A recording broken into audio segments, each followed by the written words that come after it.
25 000 Guinéens, qui sont aujourd'hui, qui se trouvent dans une situation irrégulière en Algérie.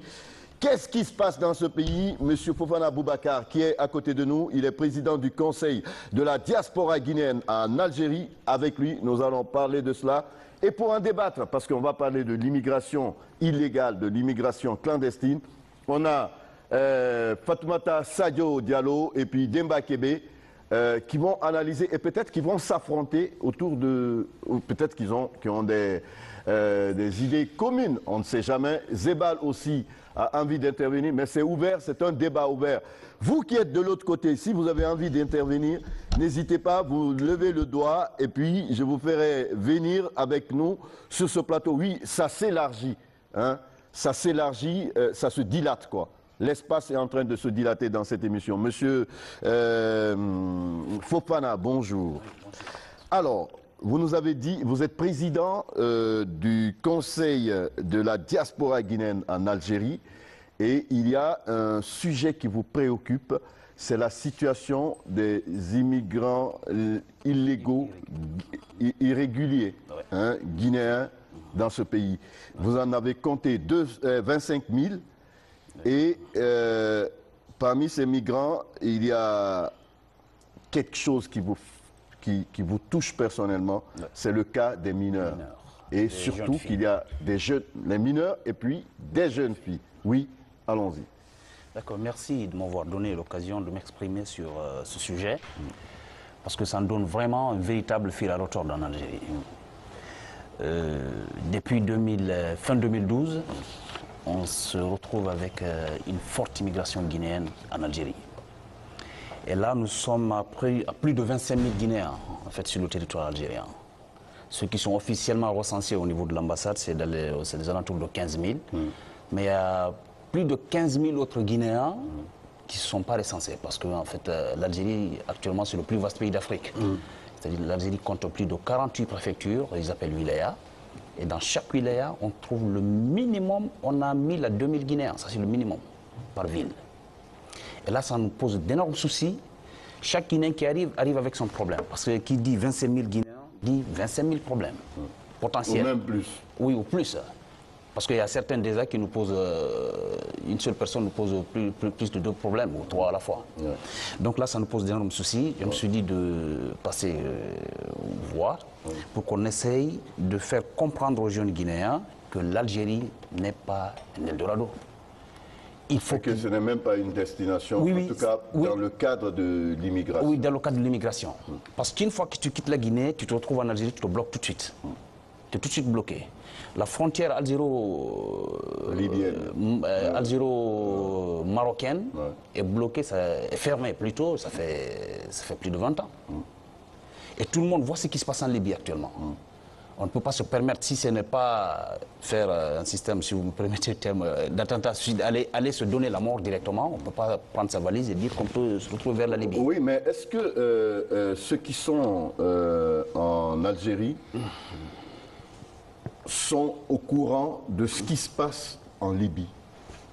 Oui, ils sont au courant actuellement. Ils sont au courant? Oui, actuellement avec le moyen de communication, surtout avec les réseaux sociaux, c'est tout le monde qui sait ce qui se passe. Mais le problème qui se pose, avant l'Algérie, c'était un pays de transit en fait.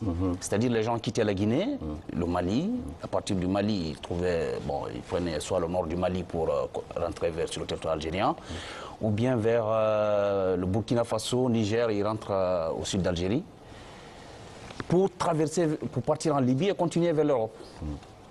Mais depuis que vous avez suivi ce qui se passe en Libye actuellement, c'est une situation qui est vraiment chaotique. Les gens n'arrivent plus à oser partir vers la Libye. L'Algérie est devenue un pays de destination. C'est-à-dire tout le monde quitte, ce n'est pas seulement que la Guinée, il y a tout le continent africain. Tout le monde est parti se bloquer à Alger. Mais moi, mon problème principal, c'est... Justement, maintenant, ce que nous allons faire, c'est d'essayer de bien comprendre cette affaire d'immigration illégale, en tout cas pour ce qui se passe en Algérie. Les causes, est-ce que... parce que vous avez été en contact avec ces immigrants, guinéens installés de façon très illégale en Algérie. Et qu'est-ce qu'ils ont évoqué comme cause de leur départ du pays? Généralement, je pense il y a 3 points. Premièrement, les jeunes, la majeure partie des jeunes nous parlent de pauvreté. Chaque fois qu'on rencontre des jeunes, on essaie de leur dire, mais qu'est-ce que vous êtes venus faire ici? Vous êtes venus faire quoi ici? Vous rentrez illégalement dans ce pays, sans aucun sou. C'est-à-dire quand on dit sans aucun sou, automatiquement, ils n'ont même pas où rester, ils n'ont pas où dormir, parce qu'il faut avoir de l'argent pour louer une maison. Il faut avoir de l'argent pour acheter à manger. Alors du coup, ils nous disent que c'est parce que ça ne va pas. C'est parce qu'on n'a pas les moyens en Guinée, on n'a pas d'argent, la famille est pauvre et tout, donc on est obligé de sortir pour venir se chercher. Mais ça, c'est la première, première cause évoquée. Oui. Et deuxième raison? Et deuxièmement, je pense que c'est l'effet mode. Voilà. Parce que les jeunes qui sont à Alger, certains ont eu la chance de décrocher de travail bon, dans le bâtiment. Et ça aussi, quand on dit travail, c'est dans le bâtiment. C'est un boulot dur. Même sous 45 degrés, tu es obligé de bosser. Sous l'hiver, à moins 5 degrés, tu es obligé de bosser. Dur. Ces jeunes, généralement, quand ils n'ont même pas où dormir parce qu'ils dorment dans les chantiers. Le week-end, deux fois, quand ils s'habillent, ils se changent, ils sortent, ils se mettent devant les belles voitures des Algériens, devant des belles villas, ils prennent des photos, tac, c'est sur Facebook. Ils essayent de faire croire aux autres que voilà, que tout va très bien à Alger. Alors qu'eux-mêmes, ils n'ont même pas où dormir. Ils ont du mal à trouver quoi manger. Donc dès que les autres voient ça sur Facebook ou sur les réseaux sociaux, ils se disent tout de suite que voilà, c'est bon, nous aussi, on va partir en Algérie. Ou bien ils disent que voilà, on a des amis qui sont en Algérie, nous aussi, on va partir. Ils ne savent même pas dans quelle situation les autres sont en train de... C'est-à-dire, les autres sont au niveau d'Alger. Donc, du coup, ils se disent, comme l'autre est parti, moi aussi je veux partir. Alors, le troisième point, c'est ce que je disais tout à l'heure, c'est sur les réseaux sociaux. Facebook nous pose d'énormes soucis. Surtout Facebook. Parce que c'est à partir de là que la majeure partie des jeunes filles qui quittent l'Algérie pour se retrouver, qui quittent la Guinée pour se retrouver en Algérie, c'est à travers Facebook. Les jeunes sont assis à Alger, ils n'ont pas assez de moyens, ils n'ont même pas de moyens, mais ils arrivent toujours à trouver un moyen pour tromper les jeunes filles, pour leur faire croire que tout se passe très bien à Alger, tout va très bien et tout. Ils se disent que, enfin, montrer le mirage, comme on dit. Voilà, très bien. Voilà, de mirage. Voilà, effectivement. Ok, d'accord. Alors, moi, c'est vrai qu'il y a ce qu'on a compris, enfin, ce qui a été évoqué, mais ils ne peuvent pas partir comme ça s'ils n'ont pas d'aide, s'ils ne sont pas aidés. Donc, forcément, il y a, et on a compris qu'il y a toute une organisation mise en place, il y a tout un dispositif qui existe et qui aide les jeunes qui sont prédisposés à l'immigration à les aider. Oui, bon, là, je pense que les acteurs... Je veux parler des acteurs. Les acteurs principaux dans ce mouvement, premièrement, c'est les parents des jeunes. Les parents. Les parents. Écoutez bien les jeunes. C'est vous, vos parents qui vous poussent, parce que qui vous aident. Je ne peux pas comprendre comment est-ce qu'un parent peut se permettre de dire à son enfant de revendre par exemple son terrain, revendre sa voiture, revendre c'est le peu de biens qu'ils ont à leur disposition, mettre ça entre les mains d'un jeune mineur, ou même si c'est un jeune adulte, pour lui demander de tenter de braver le désert de Sahara, qui est le désert le plus vaste et le plus hostile du monde. Donc c'est les parents qui posent le premier souci. Ce sont eux qui encouragent en fait leurs enfants à quitter la Guinée, à aller se retrouver en Algérie. Certains, ils financent, certains même jusqu'à financer, donner des millions. J'ai eu pas mal d'exemples à Alger où des jeunes, quand Oui, d'accord. Donc on a compris, il y a le rôle joué par les parents dans l'accompagnement et dans le soutien des projets de voyage de leurs enfants. Mais est-ce qu'il y a d'autres acteurs qui... Il y a les amis, il y a les amis aussi, ceux qui sont installés là-bas, qui les encouragent, qui leur disent jamais la vérité. Parce que vous savez, généralement, quand les jeunes quittent ici, ils pensent qu'arriver là-bas, c'est la belle vie, c'est l'Eldorado. Mais une fois qu'ils sont là-bas, ils ont du mal à dire aux gens qui sont ici que ça ne va pas là-bas. Donc ils sont obligés de mentir.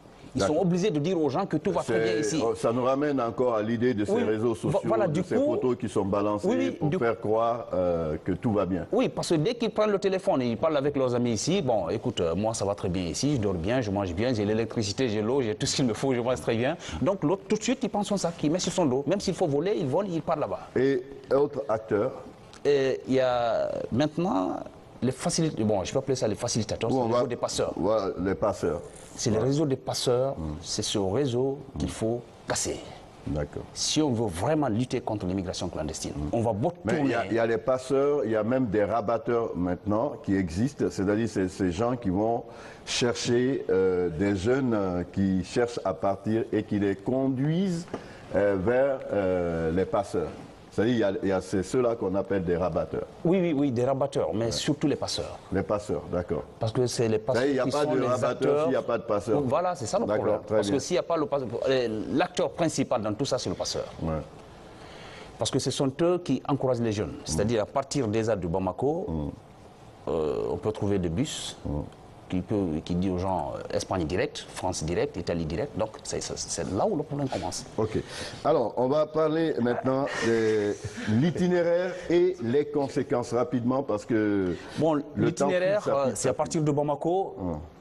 Donc c'est Guinée, Bamako. À partir de la Guinée, une fois qu'ils se retrouvent à Bamako, il y a certains qui prennent le nord du Mali avec tout le risque. C'est-à-dire que si aujourd'hui on se met à la frontière guinéenne, Kourémalé, quoi, on compte le nombre de jeunes qui traversent, tous ne vont pas pour business ou pour des affaires de famille à Bamako. Je vous assure, près de 50%, c'est des gens qui veulent se retrouver en Algérie. C'est des immigrés.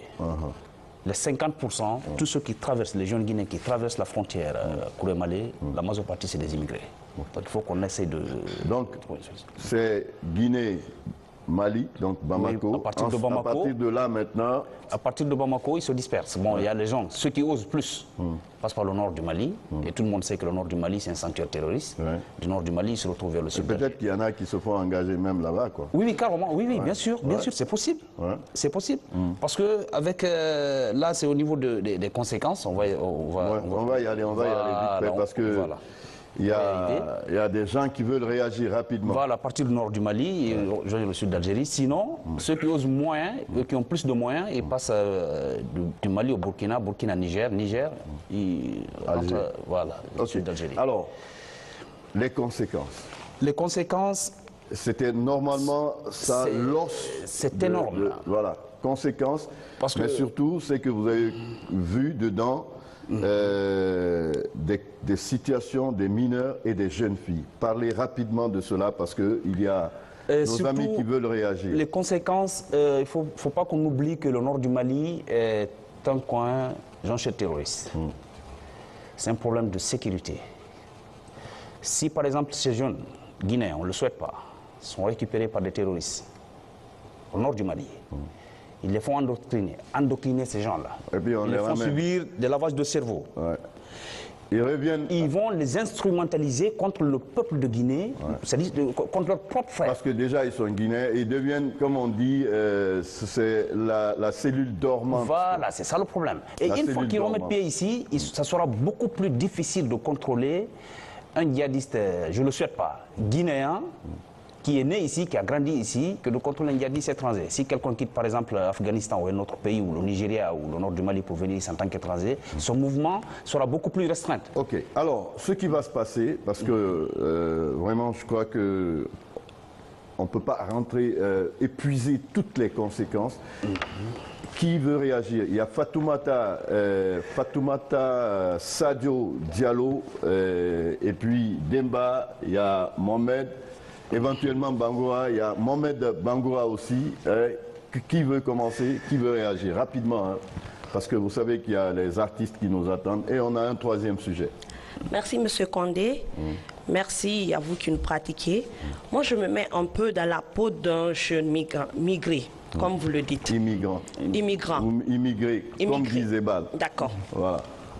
Vu l'apport et la considération que les parents apportent à ces, je dirais, expatriés, quand ils viennent avec tous leurs bouquins, et puis voilà, on se dit, d'accord, pourquoi ne pas tenter? Pourquoi ne pas dire à nos enfants de tenter vers l'autre côte? Mais la question que les gens ne se posent pas, c'est de connaître pourquoi ils partent, pourquoi ils veulent migrer, sachant qu'ils courent des risques. Donc, C'est-à-dire que toi, tu défends, tu essaies de comprendre les raisons profondes et tu trouves légitime. On ne peut trouver la réponse. Elle est grave, elle est dangereuse, elle est en train de légitimer l'immigration illégale. Allons-y. C'est que je dirais que ce phénomène n'a pas de solution facile. Tant que les causes historiquement profondes et sociologiquement diverses ne sont pas réglées. Il faut savoir que ces jeunes ont toujours, comme vous le dites tout à l'heure, un lavage de cerveau. Avant qu'ils ne partent, ils partent avec des objectifs assez précis. C'est-à-dire, je vais aller avoir de l'argent pour pouvoir... Je me dis d'abord que c'est une vie aisée que j'aurai et pour pouvoir aider mes parents qui sont là, qui souffrent. Mais nous oublions quelque chose. Ces personnes que nous comptons, les décès, je veux dire, que nous comptons par centaines et par milliers, et si c'était nos amis de l'autre côte, la terre entière allait s'effondrer.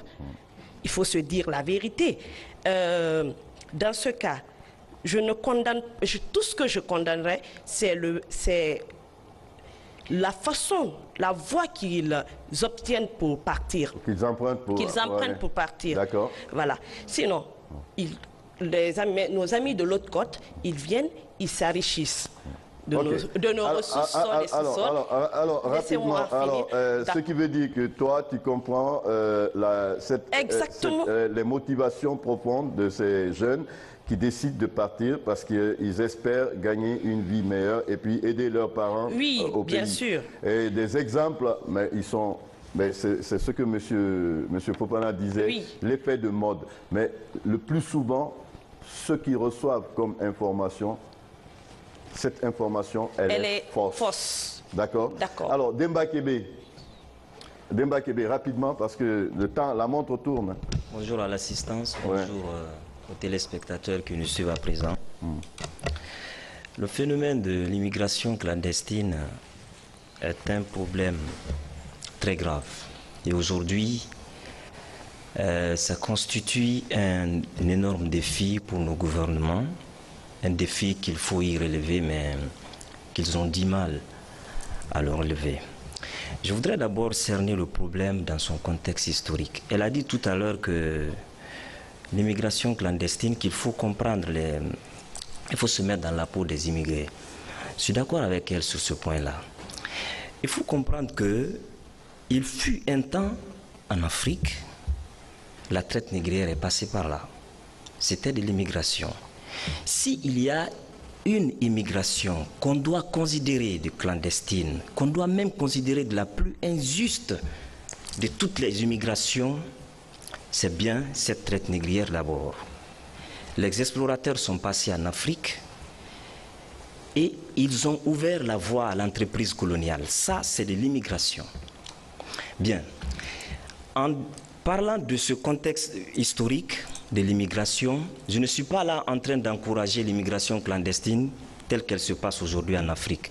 Mais puisqu'aujourd'hui est l'anniversaire de l'Union africaine, de l'Organisation de l'Unité africaine, je voudrais, en tant que jeune panafricaniste, me servir de ce contexte historique pour donner une position panafricaniste à la chose. C'est bien, les jeunes ont leur raison de partir en Europe pour la recherche du bien-être. Dans ces pays d'ailleurs qui se sont construits sur le sang et la sueur de nos aïeux. Et l'immigration en tant que fait n'est pas aussi négative que ça. Parce qu'elle a ses aspects positifs et ses aspects négatifs. Si nous prenons l'exemple aujourd'hui sur le Mali, la diaspora malienne apporte de l'aide à son pays.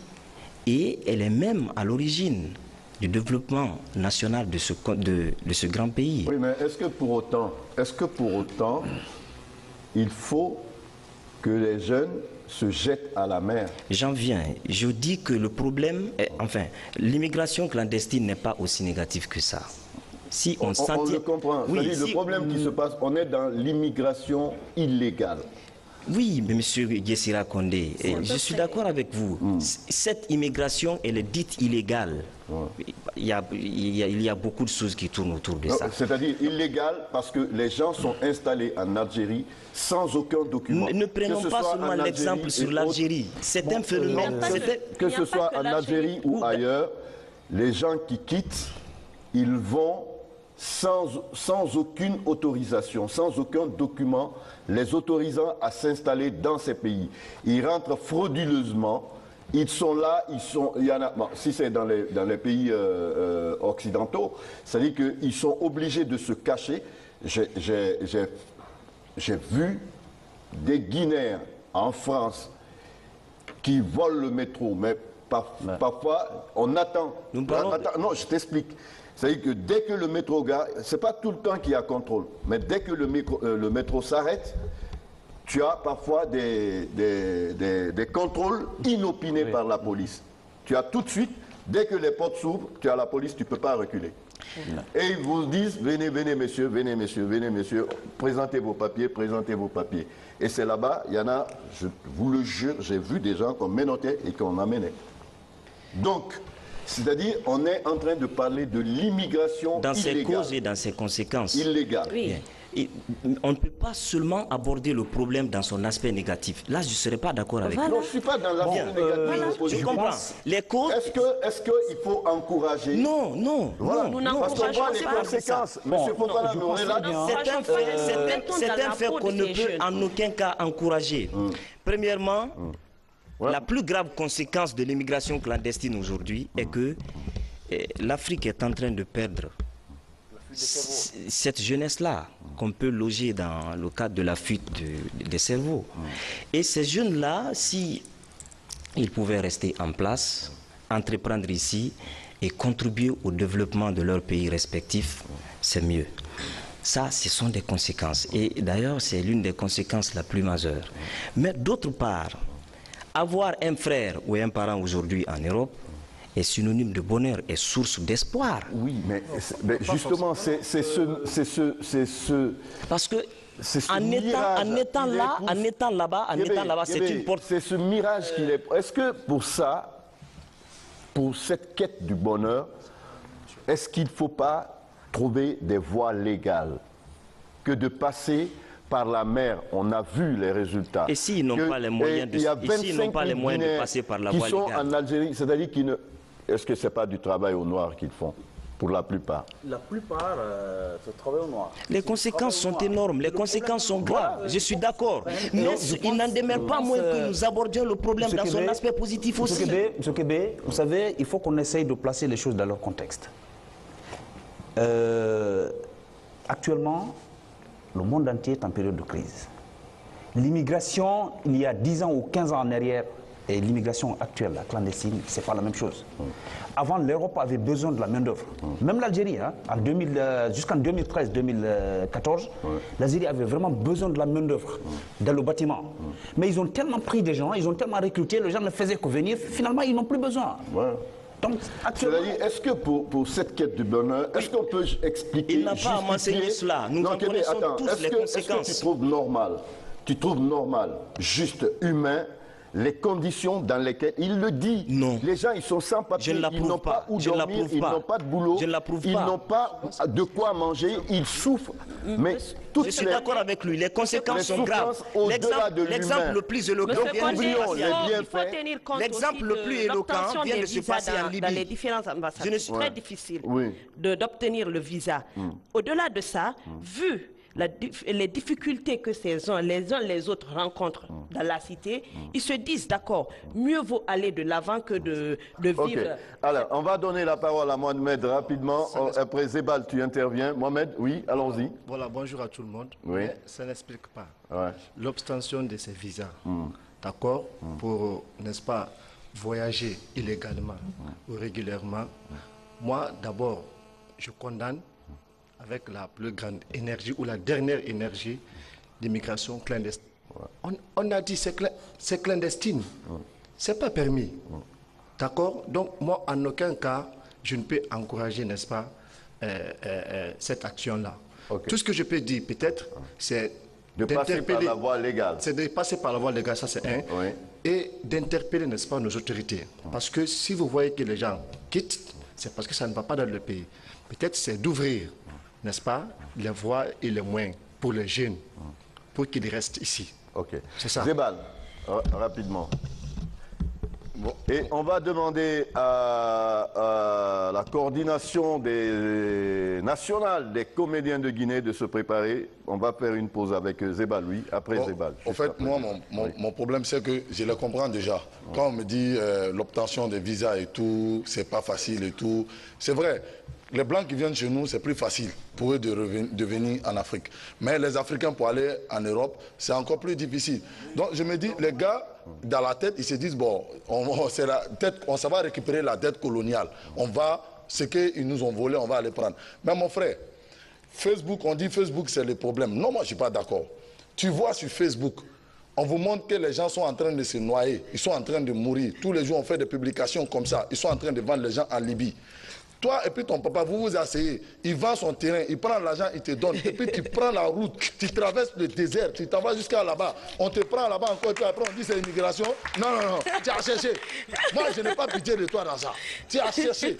L'argent qu'on t'a donné, les 5 000 euros là, les 6 000 dollars là, tout ça là, si tu prenais ça, tu restais chez toi ici. Le Guinéen, il a de l'initiative. Mais pourquoi tu ne restes pas chez toi, créer ton entreprise, même si c'est pour balayer. C'est un investissement.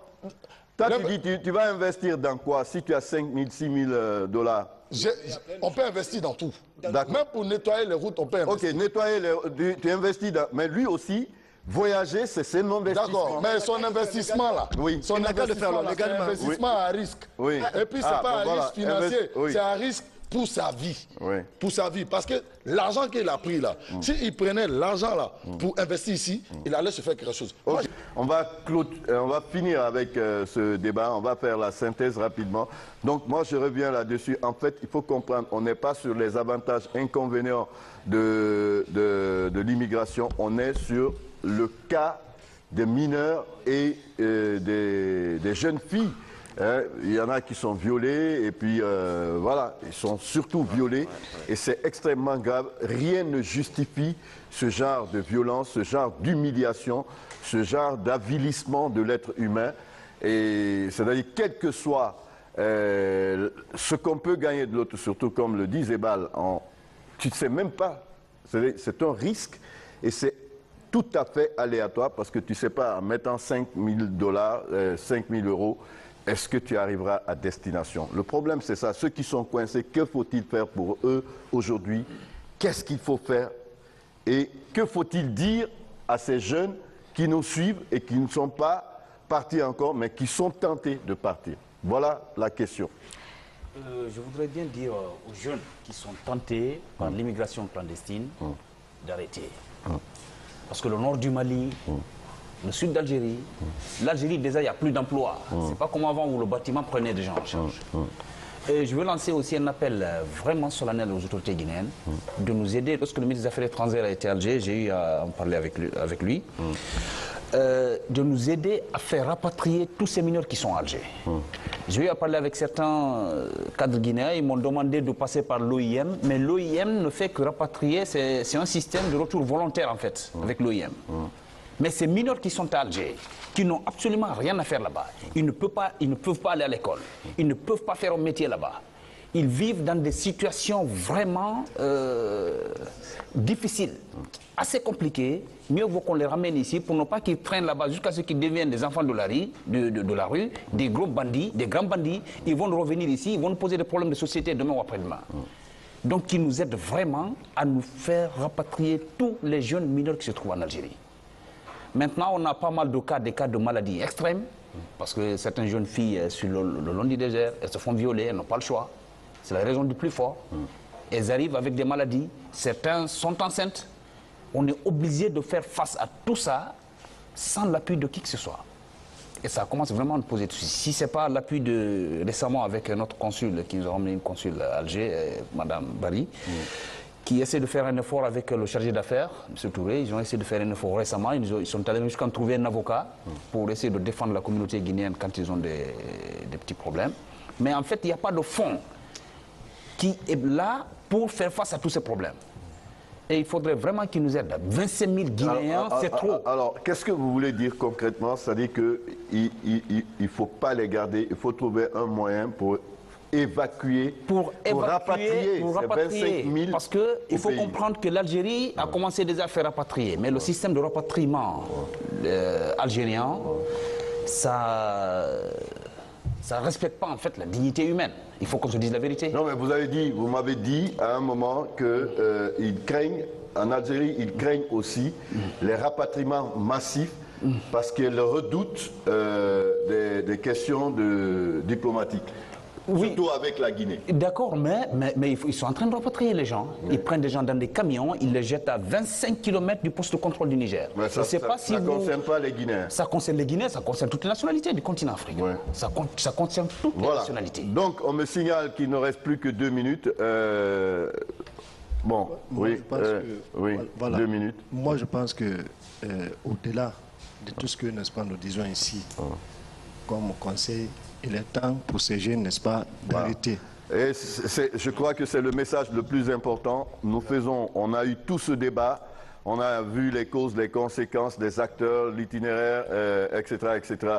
Tout ça, on a entendu des slameurs parler, nous ramener sous d'autres formes d'écriture, les conséquences de ces désastres humains.